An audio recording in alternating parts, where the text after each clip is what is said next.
मोहतराम साहिबे सदर जनाब हजरत उलमाए किराम सम्मानित सुधी मंडली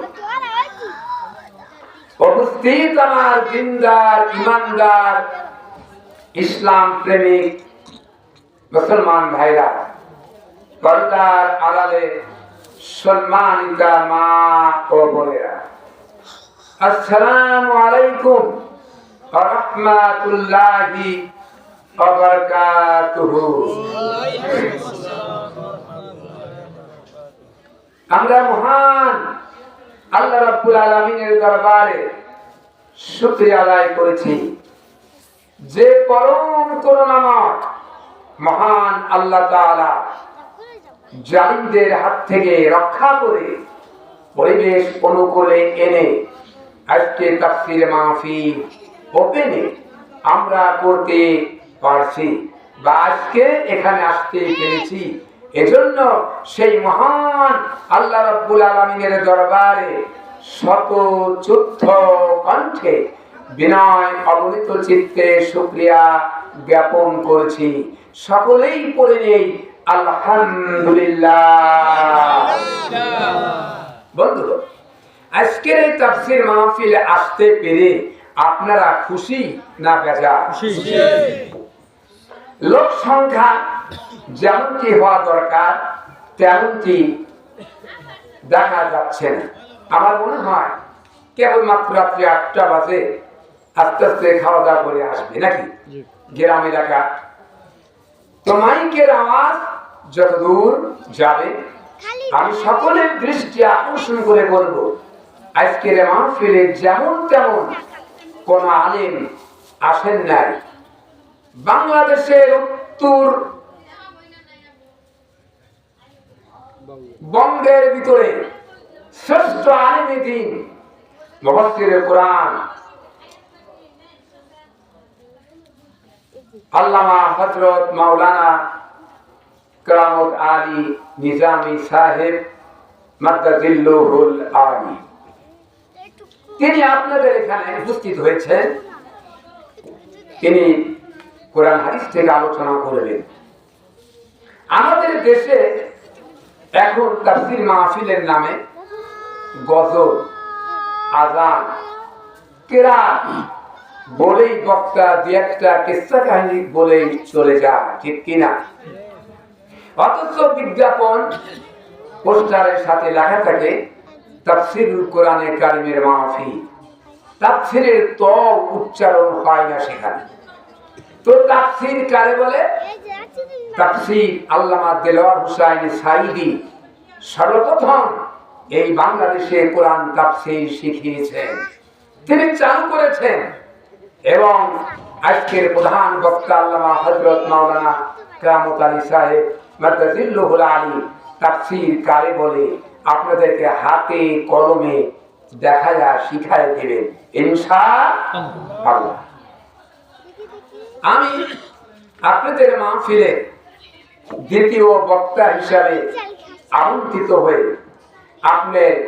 আপনাদের মাহফিলে উপস্থিত হতে পেরে আমি নিজেকে ধন্য মনে করেছি। যে কোনো গানের আসরে আমি আসি নাই, যাত্রার প্যান্ডেলে না, মানুষের কোন থিয়েটার গান বাজনা নাটকের জায়গা না। যেখানে আসতে পেরেছি সেখানে হলো আল্লাহর রহমত বর্ষিত হয়, যেখানে কোরআনের আলোচনা হবে, যে কোরআনটার ভিতরে নির্মূল আইডিয়া আল্লাহ পাক নিজে জানিয়েছেন। জোরে বলেন ঠিক কিনা? আজকের মাহফিলে আলোচনা হবে সরাসরি কোরআনে কারীম থেকে। কি থেকে বলুন? কোরআন শরীফ কেন আসলেন, তার উদ্দেশ্য কি, তিনি কি করতে চান, তার দায়িত্ব কি, তার জন্মলগ্ন কোথায়, তিনি কোত্থেকে আসলেন, কার সাথে আসলেন, এই প্রেক্ষাপট নিয়ে আলোচনা করে ধারাবাহিক সামনের দিকে অগ্রসর হব ইনশাআল্লাহ। আসুন, আপনার বাড়িতে যদি কোনো মেহমান হঠাৎ করে এসে যান, পরিচিত নয়, অপরিচিত। আপনি তাকে পরিচয় না নিয়ে, যে ঘরের ভিতরে, যে রুমের ভিতরে স্বর্ণ আছে, সিন্ধুকের ভিতরে অসংখ্য টাকা আছে, দামি দামি গয়না আছে, দামি দামি জামা কাপড় আছে, মূল্যবান জিনিসপত্র আছে, পরিচয় না নিয়ে এই হঠাৎ করে পাওয়া একটি মেহমানকে এই রুমের ভিতরে আপনি কি থাকতে দিবেন? আগে পরিচয় নেবেন, ঠিক কিনা? তারপরে প্রশ্ন আসবে তাকে রুমে থাকতে দিব কি দিব না। এটা কি বাহিরের ঘরে দিব, নাকি আমার চাচাতো ভাইয়ের ঘরে দিব, নাকি গরুর রাখাল যেখানে থেকে সেখানে দিব? চিন্তার বিষয় আছে কিনা? আগে জানবেন, শুনবেন, পরিচয় নেবেন। তা আমরা কোরআন শরীফের মাহফিলে আসলাম, কোরআনের পরিচয়টা আগে আমাদের জানা দরকার আছে কিনা বলেন? তাহলে আমাদের সহজ হবে কোরআন আলোচনা করতে এবং শুনতে, বুঝতে। আসুন আমরা কোরআনকে আগে জিজ্ঞাসা করি যে তোমাকে যে আমরা শুনবো, মানবো, তোমার পরিচয় কি? আল্লাহ রাব্বুল আলামিন বলেন, পৃথিবীতে জমিন থেকে আকাশ পর্যন্ত এর ভিতরে কোন মানুষ যদি, নারী হোক পুরুষ হোক, কেউ যদি কোরআনকে প্রশ্ন করে, কোরআন তোমাকে কে নাযিল করেছে? তুমি যে কোরআন, তোমাকে কে নাযিল করেছে? আমরা মানুষ, এদিকে তাকান, আমরা মানুষ, আমাদের সৃষ্টি করেছে আল্লাহ। তুমি যে কোরআন, তোমাকে নাযিল কে করলো? কোরআনকে যদি জিজ্ঞাসা করেন কেউ, কোরআন কি জবাব দিতে পারবে? বেশ, নিঃসন্দেহে জবাব দিচ্ছেন। কোরআন কোরআন দিয়ে জবাব দিচ্ছেন। কোরআনে কারীম বলেন, তানজিলাম মিম্মান খালাকাল আরদা ওয়াস সামাওয়াতিল উলা। এই আকাশ, এই জমিন যে আল্লাহ রাব্বুল আলামিন সৃষ্টি করেছেন, সে আল্লাহ রাব্বুল আলামিন আমি কোরআন আমাকে নাযিল করেছেন। সুবহানাল্লাহ। এবার বলেন, কোরআন নাযিলের পূর্বে তুমি কোন জায়গায় ছিলে? আমরা দুনিয়াতে ভূমিষ্ঠ হওয়ার আগে মায়ের গর্ভে প্যাকেটের মধ্যে ছিলাম, কিন্তু তুমি যে কোরআন, নাযিলের পূর্বে তুমি কোন জায়গায় ছিলে? কোরআনে কারীম আপনার প্রশ্নের জবাব দিচ্ছে, বাল হুয়া কুরআনুম মাজিদুন ফি লাউহিম মাহফুজ। লৌহে মাহফুজে সংরক্ষিতভাবে আল্লাহ পাক আমাকে হেফাজত করে গেছিলেন। জোরে কোন সুবহানাল্লাহ। এবার বলেন, কোরআন মানুষ রমজান মাসে ভূমিষ্ঠ হয়, শাবান মাসে জন্মগ্রহণ করে, বৈশাখ মাস, চৈত্র মাস, এপ্রিল, মে, ডিসেম্বর, জানুয়ারি, হয় কিনা? কিন্তু তুমি যে কোরআন কোন মাসে নাযিল হয়েছে? কোরআনে কারীম বলেন, শাহরু রমাদানাল্লাযী উনজিলা ফীহিল কোরআন। 11টি মাস অপেক্ষা উত্তম একটি মাস, সেই মাসের নাম কি? জয়ের নাম কি? মাহে রমজান। এই মাসে আমাকে আল্লাহ পাক নাযিল করেছেন। সুবহানাল্লাহ বলবেন না?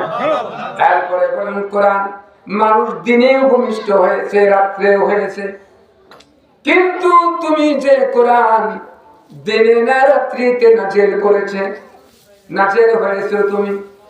কোরআনে কারীম বলেন, ইন্না আনজালনাহু ফি লাইলাতিল কদর। লাইলাতুল কদরের রাত্রিতে আমি কোরআন, আমাকে আল্লাহ পাক নাযিল করেছে। জোরে বলেন সুবহানাল্লাহ।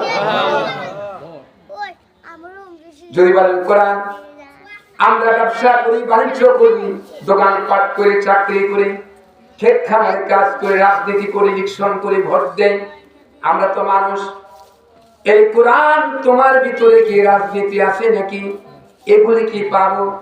কোরআনে কারীম বলেন নাযালনা আলাইকাল কিতাবা তিবয়ানান লিকুল্লি শাইইন হুদান ওয়া রাহমাতান ওয়া বুশরা লিল মুসলিমিন। কোরআনে কারীম বলেন গোটা জাতির জন্য রহমত হিসাবে কোরআনকে নাযিল করা হয়েছে। তোমার জন্ম থেকে মৃত্যু পর্যন্ত যা করবে, যা দরকার, সকল কিছু আমি কোরআনের ভিতরে লিপিবদ্ধ হয়েছে। সুবহানাল্লাহ। শুধু কোরআন পড়ো, কোরআন অনুযায়ী রাষ্ট্র চালাও, কোরআন অনুযায়ী চরিত্র গঠন করো, কোরআন অনুযায়ী ব্যবসা বাণিজ্য করো, সমাজ ব্যবস্থা কায়েম করো, তাহলে তুমি শান্তি পাবে। এবার বলেন কোরআন তোমার পরিচয় পেলাম, কিন্তু তোমারে মেনে যদি আমরা চলি আমাদের লাভটা কি? কোরআনে কারীম আপনাকে বাতায় দিচ্ছেন ফামান তাবিয়া হুদায়া ফালা খাউফুন আলাইহিম ওয়ালা হুম ইয়াহজানুন।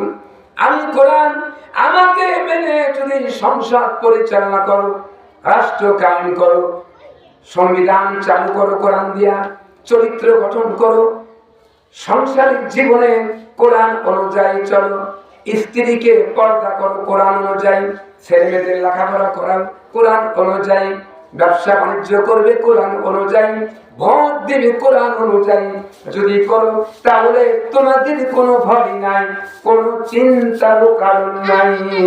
সুবহানাল্লাহ।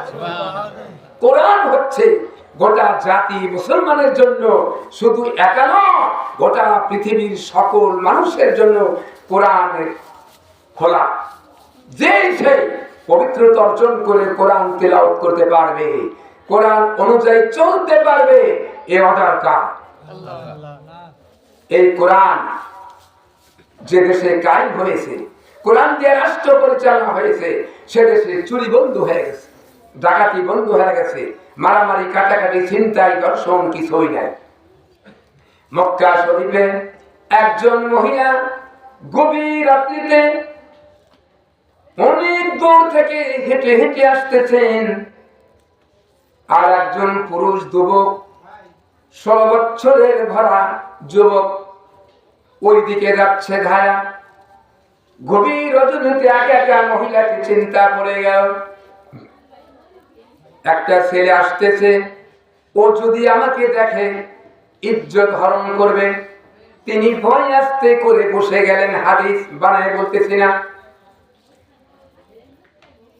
যত ভয় পেলেন, এরপরে দেখা গেল ওই যুবক লোকটি মহিলার কাছে এসে দাঁড়িয়ে গেলেন, বললেন ওগো মা, আপনি সামনে অগ্রসর হতেছিলেন, কেন বসে পড়লেন? নিশ্চয়ই কোনো ভয় পেয়েছেন, আমাকে দিয়ে ভয় পাবেন না। আমি সাধারণ কোন মানুষ নন, আমি বললাম সত্যিকারের একজন মুসলমান। সুবহানাল্লাহ। চলুন আপনার পরিচয় দেন, আপনি কোথায় যাচ্ছেন? আপনি আপনাকে পাহারা দিয়া গন্তব্যস্থানে পৌঁছায় দিল। সুবহানাল্লাহ। আমার ভাইরা, সেই কোরআনের রাত যদি কায়েম বাংলাদেশে হয়, চুরি থাকবে না, ডাকাতি থাকবে না, রাহাজানি থাকবে না, খুন খারাপি থাকবে না, ধর্ষণ থাকবে না, এই যে ওসমান হাদির মতো গুলি খেয়া মরতে হবে না, আল্লামা দেলোয়ার হোসেন সাইদির মতো জেল 13 বছর খেতে এরপরে বিশুদ্ধ বিষের কবলে পড়ে জীবন দিতে হবে না। জোরে বলেন ঠিক কিনা?